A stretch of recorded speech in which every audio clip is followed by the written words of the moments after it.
So today we are moving forward into mastering your listing presentation, part 5, if I'm right.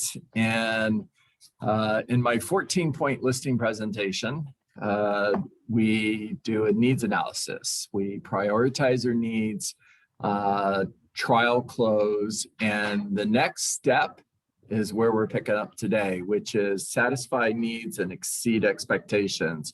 In other words, Mr. and Mrs. Seller, this is my plan in order to meet your goals and exceed your expectations. Now, I'm just going to share with you what I did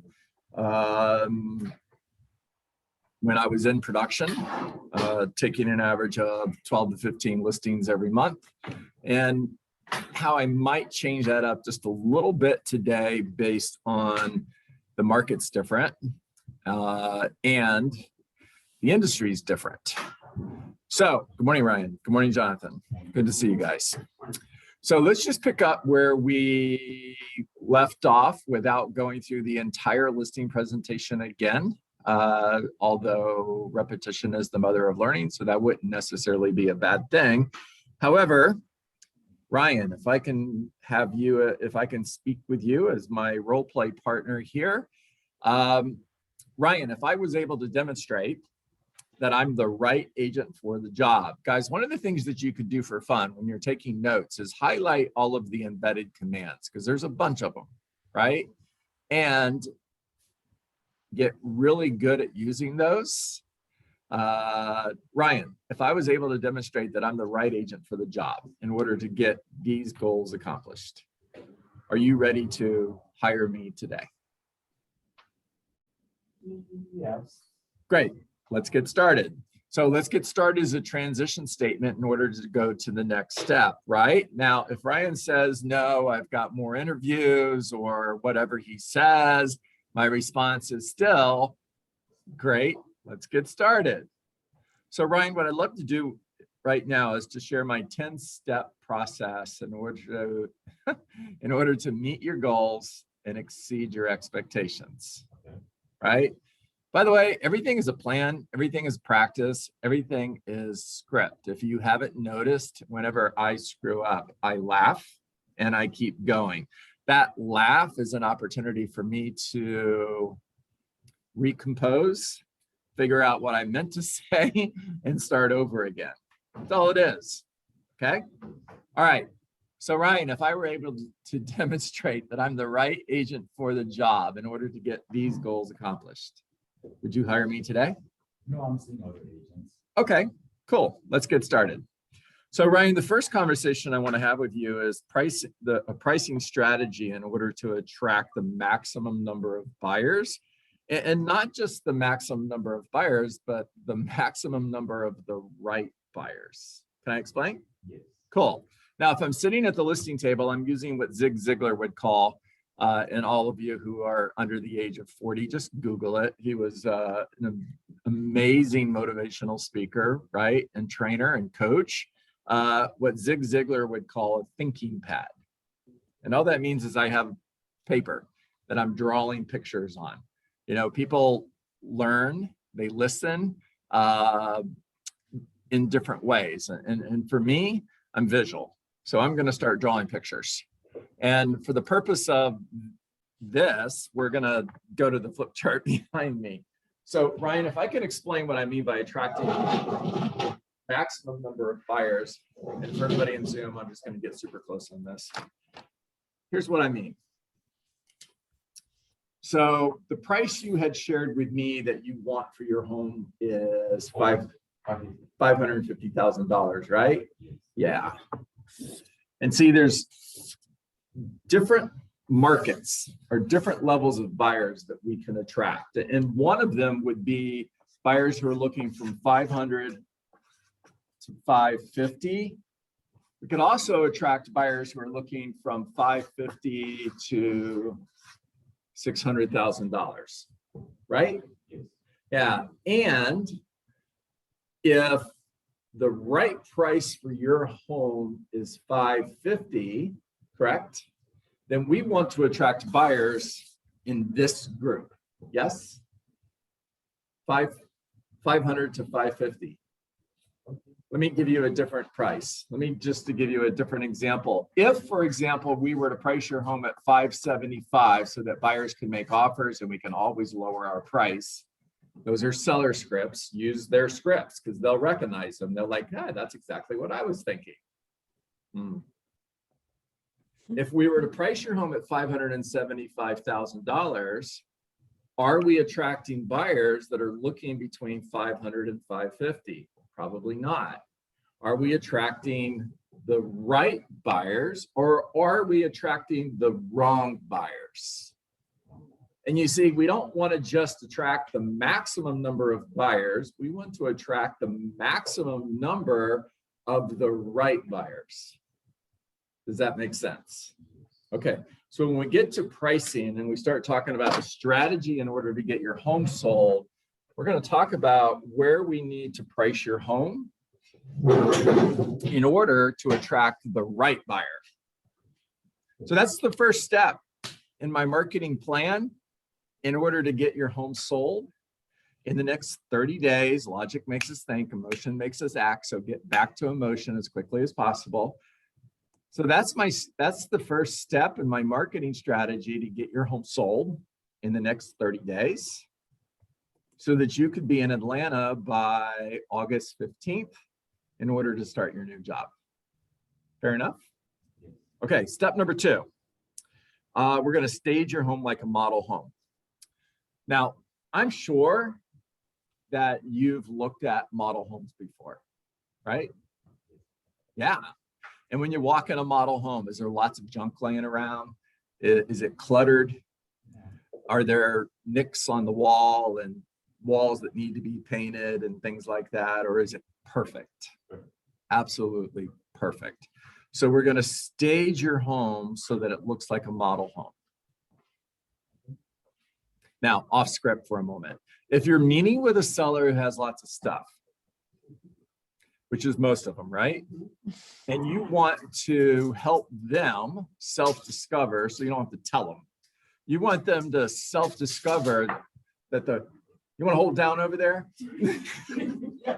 The right strategy. That the right strategy in order to get their home sold is to start decluttering and get rid of all that junk. Right? All right, that was off script. All right, so back on script. Ryan, I want you to pretend for a moment that you're moving in 30 days. What are you going to do as far as getting ready to move? Are you going to start putting things in storage? Or are you going to start boxing things up? Yes. Yeah. You might even have a moving sale where you're going to sell a lot of the things that you're not taking with you. Correct? Yes. Yeah. So we're going to sell your house. You're going to move.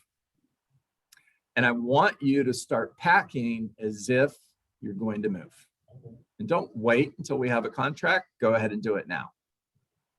Now, what I want you to do is go through your closets and take everything that you're not wearing every day and put it in boxes and put those boxes into storage. So what your closets will look like after you're finished doing that is you'll have about 1/3 of the clothes in there that you do now.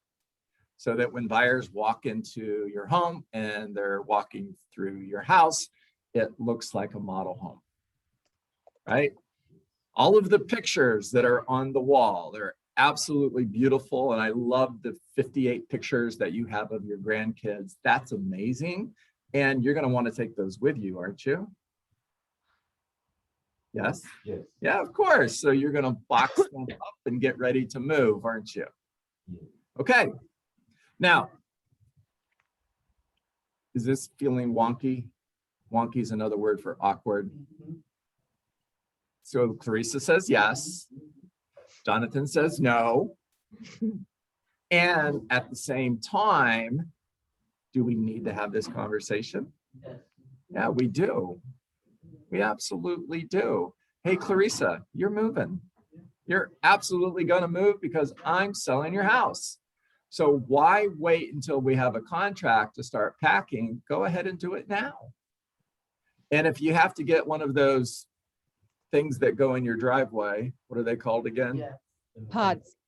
Pods? Odd. Thank you. If you have to get one of those pods that go in your driveway and start putting things in there, do that. But I want your home to look like a model home. Are you saying that my home is a model home? So Ryan, have you walked Ryan asked if I'm saying that his home is not a model home. Ryan, have you been through, you mentioned to me before that you've gone through model homes before, right? Yes. And walking through your home right now, yes or no, does it look like a model home? Well, you do that right back on there. What if they say yes and it's not? I mean, design is subjective. What if they say yes? And it's Well, not. my response would be, okay, if you're buying your home, that's cool. Are you going to be buying your home, Ryan? No. So we need to stage your home for the buyers who are going to be buying your home, not you. You already own it. I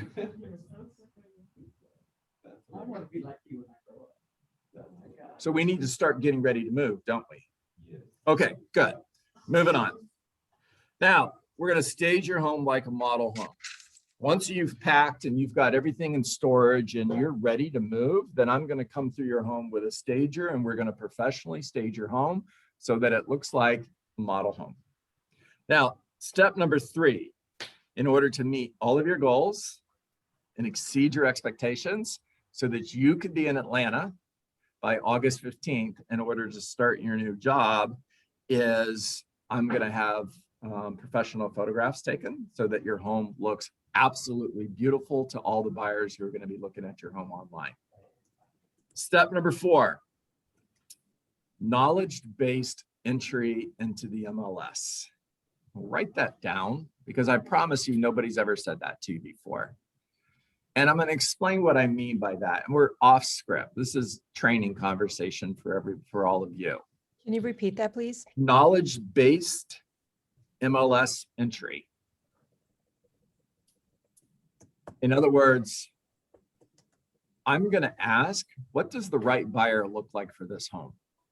And I'm going to enter the home in the MLS in order to attract the right buyer. Now, if it's a 6-bedroom home, for example, how many buyers are looking for 6-bedroom homes? Say not many.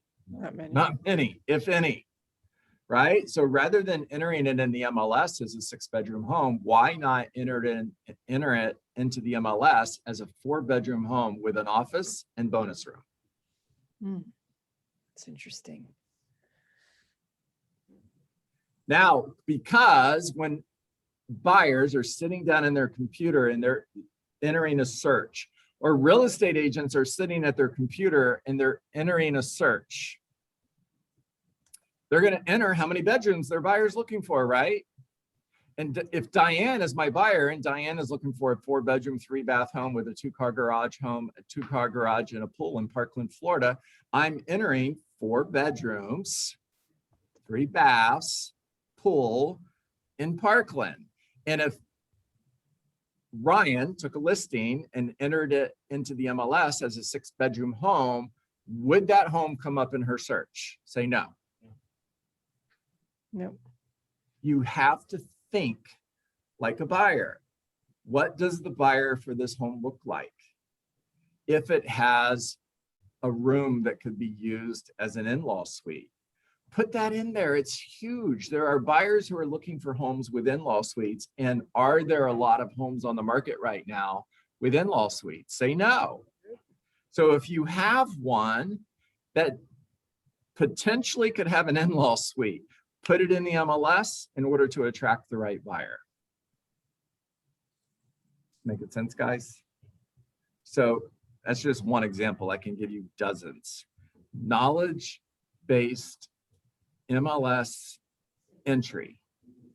In other words, because I'm a professional and because I know the market, I know what the buyer for your home looks like. So I know how to enter your home into the MLS in order to attract the right buyer. Isn't that the application? There's always a technical person in the room. And Ryan What wants did to he know, say? is that data manipulation? My response to this, I don't know. I don't care. I just want to get your home sold. How's that?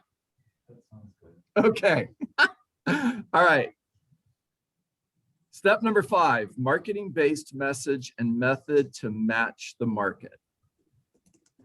Marketing-based message and method to match the market. If you read Shift would tell you that your message and your method have to match the market. So how are you going to do that? Step number 6. We can go back and talk about all this later. Step number 6, sign call strategy. Sign call? Sign call strategy. What is your strategy for how you're going to handle sign calls? And these are things that your competition is not talking about. I promise you. Matter of fact, I've said a lot of things this morning that you guys are thinking, I've never heard this before. I promise you, neither have the sellers. Sign call strategy. So when buyers are calling for information on a property, what are they looking for? Price, right? How many bedrooms? How many bathrooms? Does it have a pool? They just want information. And what's your strategy in order to provide that information to everyone who's going to call on that property? Well, number 1, something so simple, answer your phone. So part of my strategy, Clarissa, is I'm going to answer my phone. Have you ever called on a property that was for sale before, Jonathan? And I'm sure you have. And what typically happens when you call for information on a property? Aaron says you wake the agent up. They don't pick up. You get voicemail. You get a receptionist because it's ringing to the office, and the receptionist says, oh, that's so-and-so's listing and they're not in the office right now. Would you like to leave a message? And they'll call you back. Now, as a buyer who's looking for information, that's all you want. How do you feel about that? Say not good. That's you guys. I'm not sitting that at the kitchen table. I promise you, I'm not letting Mr. and Mrs. Sellers say not good. You don't feel good. Now, Clarissa, if this is your home being sold and a buyer is calling for information on the property, and I'm going to put her in harm's way, okay?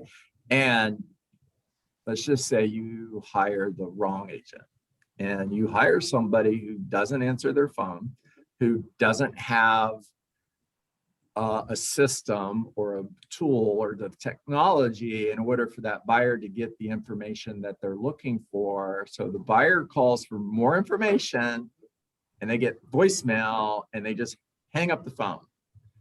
And that's your home being sold. How do you feel about that? Yeah. What if you knew that that was the only buyer that was going to buy your home? Now, how do you feel?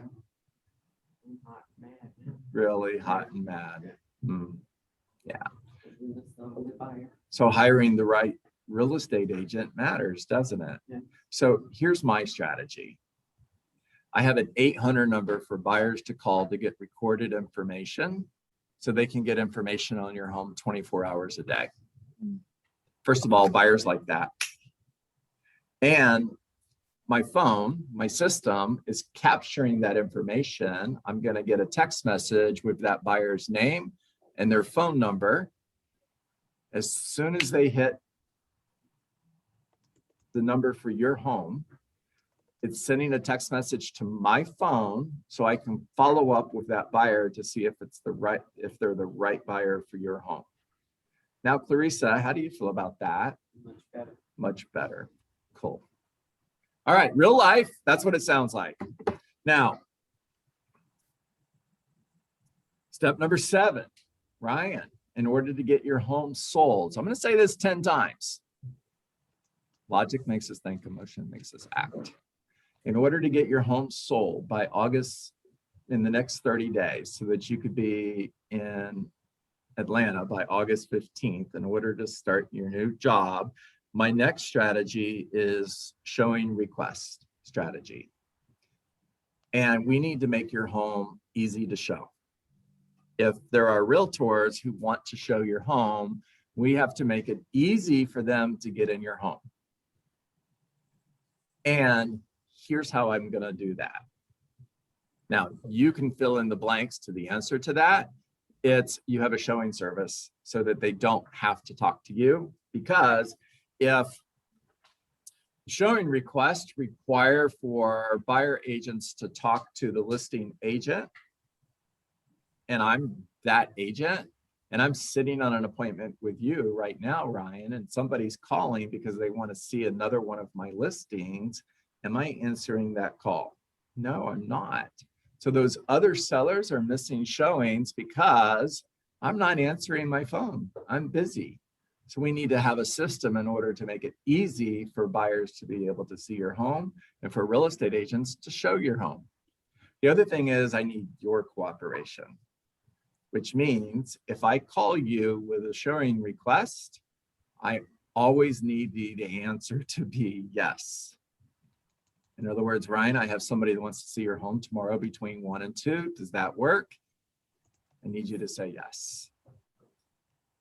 If you say no, and it was the only buyer who was going to buy your home, you just said no to the only buyer who was going to buy your home. Remember, the market will not always be like it is today. I promise you, a year from now, 2 years from now, 3 years from now, when we're in a buyer's market, somebody's going to be watching this video and they're going to go, oh yeah, that makes a lot of sense.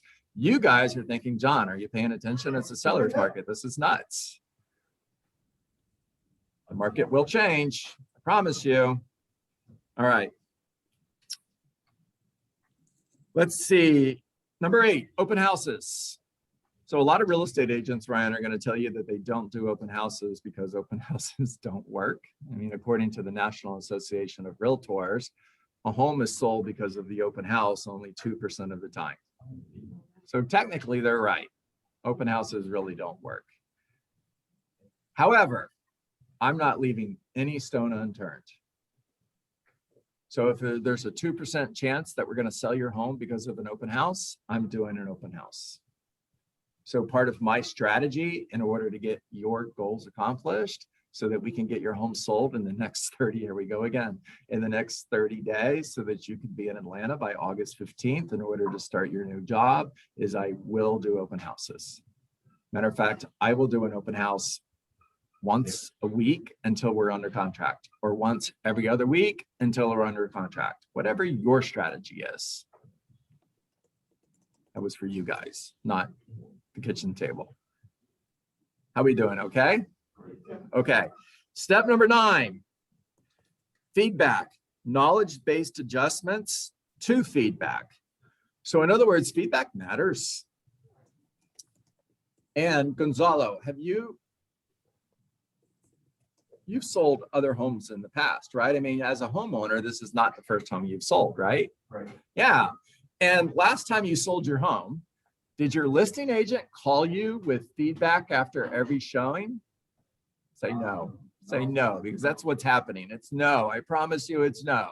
No, Hmm. actually, we barely talked. Hmm. How did you feel about that? You know, he sold the house. I'm happy about that, but I wish we would have more communication because I was lost at times. Yeah. So here's what I'm going to do. And here's my promise. After every showing on your home, I'm going to call the agent who showed your home, or my team's going to call the agent who showed your home at least 3 times in order to get feedback. We're going to call, we're going to text, we're going to send emails, but we're going to do make at least 3 attempts to get feedback. And my promise to you is I'm going to call you with feedback within 24 hours or within 48 hours, whatever your standard is. Remember, people are not loyal to you, they're loyal to your standards. And have a standard for how you're going to handle feedback. Now, when the Dietz team had 70 listings in 2010, we were having this conversation at the kitchen table, Aaron, making promises that we're going to call with feedback within 48 hours. And when you have 70 active listings, you better have a strategy for how you're going to do that. But if you're setting a standard, keep the standard. So my promise to you, Ryan, is I'm going to call you within 48 hours of every showing. I'm either going to give you feedback, or I'm going to let you know that the agent who showed your home didn't give me any feedback. But I'm never going to ghost you. I'm never going to not call and not give you feedback. That's my promise. The other thing that we're going to do is we're going to make adjustments based on the feedback. And one of the reasons you're going to hire me, embedded command, one of the reasons you're going to hire me is I'm a local expert and I understand what feedback means. So when I'm hearing my buyer loved the house, everything was great, my response, Clarissa, is that's awesome. Are you making an offer? Well, no. What would we need to do in order for your buyer to make an offer today?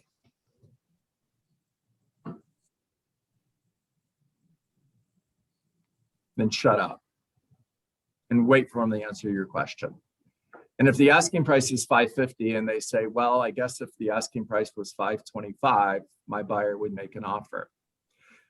I'm going to tell you, the buyer loved your home and thought it was a little bit overpriced. They said that they would make an offer if we were at $525. Now, if I've had 5, 6, 7, 8 showings and they all say the same thing, the market is talking, and that's script. And the market is telling us that we're a little bit overpriced, Aaron, and that we need to make an adjustment. We need to get to $525,000. And once we do that, we're going to get offers. If I'm hearing, the kitchen didn't do it for me, the kitchen didn't do it for me, or the paint, the color of the walls in the bedrooms, or the carpet, I'm hearing feedback, we're going to make adjustments. We're listening to what the market is saying about your home. I'm not just providing you feedback and saying, well, here's what they said. You have a great day. I'll talk to you later. We're making adjustments based on the feedback. Remember, the market won't always be like it is today. 3 years from now, somebody's going to watch this video and say, that makes sense. Today, you guys are going, John, you're nuts. Everything is selling in 2 days with 500 offers. So we're going to make adjustments based on feedback. All right. Number 10, the 10th thing that I'm going to do in order to meet your goals and exceed your expectations, Aaron, so that you can, Ryan, whoever you are, so that you can have your home under contract and you're in Atlanta by August 15th in order to start your new job. The 10th thing that I'm going to do in order to meet those goals is negotiate offers. And you see, this is one of the reasons why you're going to hire me, because I am a professional negotiator. You see, the average real estate agent in our market is getting 94% of the asking price, list price to sell price ratio. And I'm getting on average 99% list price to sell price ratio. I'm really, really good at this. Answer that phone. So, No. all right, talk to me. There it is, 10 steps in order to get Ryan's goals accomplished so that he could be in Atlanta by August 15th in order to start his new job. Anything fancy? Did I show you a cool PowerPoint with all kinds of pretty pictures? Did I take you through this elaborate marketing campaign? Did I show you 5 different real estate magazines that I'm in? Did I do any of that? No. Here's why. That's all image. And I'm not looking for a seller. I've already got a seller, you. I'm looking for a buyer. Buyers buy homes, sellers buy image.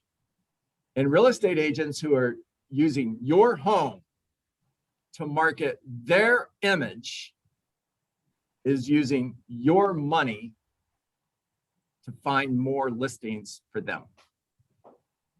That's why you'll never see me on a billboard. You'll never see me on a bus bench, because those real estate agents are looking for sellers, not buyers. And I'm not looking for sellers, Ryan. I'm looking for buyers. I mean, after all, it's your money. Do you want me to spend your money looking for sellers, or do you want me to spend your money looking for buyers? Yeah, I agree. Hmm. All right, how we do today, guys? Fantastic. Awesome. Great. Good stuff? Yes. Can you Yes, use it? Definitely. John, super quick, can you just say the words again that number 5 was? Marketing-based message and something? Message and method, I think. I closed my book. Yeah. Okay, Go that back. sounds, Marketing-based message and method to match the market. thank you. Great seeing you, Karen. Nice to see you too, and everybody else. All right, I've got 9:30 something, which means I'm late for huddle, so I gotta go. Make it a great day. Bye. Thank you. Thank you.